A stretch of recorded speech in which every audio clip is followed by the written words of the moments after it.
Now, we've shown you stories about agents raiding homes where marijuana is grown, and the homes look like any other homes in the neighborhood. Usually, we only get access to these homes or warehouses after they've been raided. But tonight, John Katis-Klimek, who joins us now, is going to take us into one of these grow houses, what I understand you were telling us was a warehouse, not a house. Right. But even the feds don't know about the location. Yeah, they don't know about right? this one, and we can't even tell you where exactly it is. We were not allowed to take any GPS devices. We had to ride in a windowless van to get there.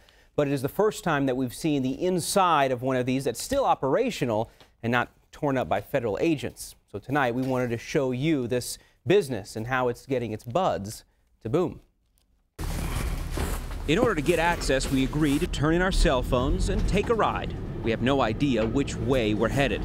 I would say the majority of people that are involved in it are paranoid, and they should be. For this report, we're calling this grower Mike. In the beginning, I got into it mainly because of the money. Mike's been in this business for 9 years. He claims to have 7 other grow houses. All over LA County, maybe San Bernardino County, some too.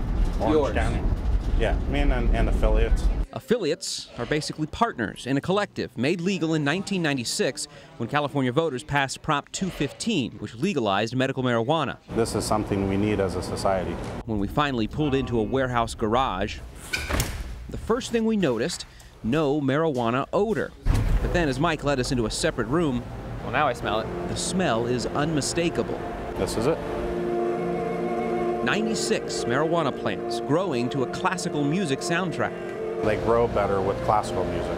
Everything is monitored. This room mimics sunlight, 12 hours on, 12 hours off. We pretty much control every aspect of the plant, from the environment to the temperature, the humidity. It is a sophisticated system of pipes and tubes and tubs, of fans and plugs, and, of course, buds. From here to here, that would be one complete bud. These plants still have another 8 weeks before harvest time. I love it every single day. I mean, I could just sit here for 10 minutes at a time and just stare at them. It's mesmerizing. Mesmerizing and illegal. Even though Mike basically has the blessing of the state of California to provide this medical cannabis to dispensaries, what he does is still against federal law.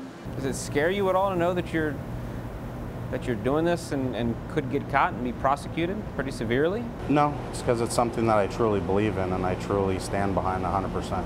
This is a new strain that just came in. But in California, to be legal, collectives cannot make a profit. Mike says he has 40 employees. After expenses are paid, he claims to bring in $5,000 a month for each of his 7 grow houses. That's an annual salary of, guess what, $420 G's. Yes, but it's a salary. It's not for profit. Mike's landlord doesn't know he's an urban farmer, but this round of OG Kush, as it's called, will yield some 150 pounds of marijuana, a value of $510,000 turning over every 10 weeks. My biggest concern is staying out of the way of the feds. And Mike's kept that grow house under the radar for 3 years and counting.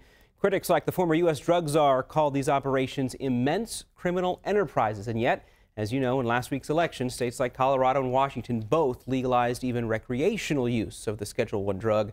The U.S. Department of Justice says it's still reading over those ballot measures to figure out how they're going to proceed with it federally. Describe this guy. Is he a family man? Does his family know he's involved in this? He is, and not only that, but the family is involved. He tells me that his parents, even his grandmother, take some of the clippings to use to make some lotions. His grandmother? His grandmother. It's a family business, apparently. All right. Very interesting.